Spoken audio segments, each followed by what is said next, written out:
দক্ষিণ পাকা গাঁও পঞ্চায়তৰ ৩৫গৰাকী অৱসৰপ্ৰাপ্ত শিক্ষকক সম্বৰ্ধনা AIUDFৰ।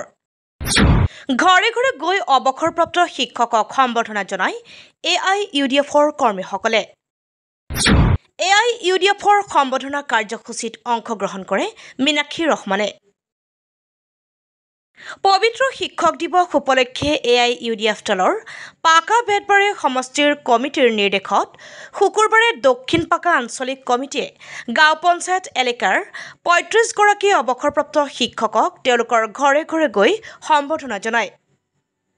দক্ষিণ পাকা আঞ্চলিক কমিটিৰ এই অৱসৰপ্ৰাপ্ত শিক্ষকক সম্বৰ্ধনা জনোৱা কাৰ্যসূচীত অংশগ্ৰহণ কৰে AIUDF দলৰ কেন্দ্ৰীয় সমিতিৰ সাধাৰণ সম্পাদিকা মীনাক্ষী ৰহমানে।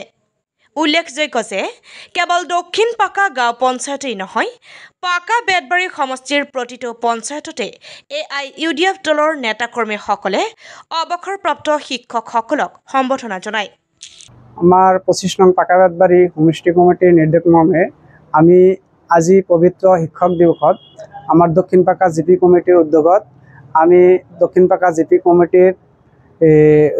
পাকা জিপিৰ অন্তৰ্গত ৩৫জন অৱসৰপ্ৰাপ্ত শিক্ষয়িত্ৰীক আমি এখনকে মানপত্ৰ আৰু এখনকে ফুলাম গামোচাৰে সম্বৰ্ধনা জনাইছোঁ।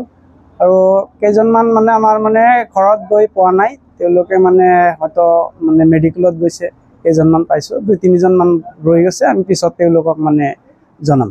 আমাৰ পাকা বেতবাৰী সমষ্টিৰ নেত্ৰী মাননীয়া মীনাক্ষী ৰহমান বাইদেউ, তেখেতে AIUDF দলৰ কেন্দ্ৰীয় কমিটিৰ সম্পাদিকা, তেখেতেও আমাৰ লগত দক্ষিণ পাকা জিপিত অৱসৰপ্ৰাপ্ত শিক্ষকসকলক সম্বৰ্ধনা দিছে, আমাৰ লগত আছিল। গোটেই সমষ্টিতে হৈছে আমাৰ দলৰ তৰফৰ পৰা।